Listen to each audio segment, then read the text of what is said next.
দর্শক, এই মুহূর্তে মুন্সিগঞ্জ আসনে আছেন সহকর্মী মিজান শাহজাহান। তিনি জানাচ্ছেন সেখানকার ভোটের হালচাল। সালাম স্টিল ভোটের গাড়ি নিয়ে আমরা এখন আছি মুন্সিগঞ্জের লোহজংয়ে। লোহজং ও টঙ্গিবাড়ি নিয়ে সংসদীয় আসন মুন্সিগঞ্জ 2 গঠিত। এই আসনে বিএনপির মনোনয়ন পেয়েছেন দলটির যুগ্ম মহাসচিব আব্দুস সালাম আজাদ। অন্যদিকে 11 দলীয় জোটের প্রার্থী হিসাবে রয়েছেন এনসিপির মাজেদুল ইসলাম। এই দুজনের মধ্যে মূল লড়াই হবে বলে আমরা এখানকার ভোটারদের সঙ্গে কথা বলে জানতে পেরেছি। এখানকার ভোটাররা বলছেন যে তাদের অধিকাংশ এখানকার যারা বাসিন্দা রয়েছেন তারা প্রবাসী, অন্যরা কৃষিকাজ করে জীবিকা নির্বাহ করে।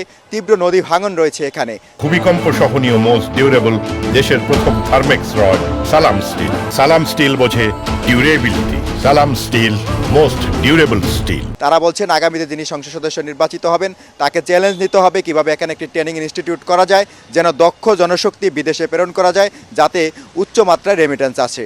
সালাম স্টিল ভোটের গাড়ি নিয়ে এই মুহূর্তে হচ্ছে আমার কাছে সবশেষ খবর।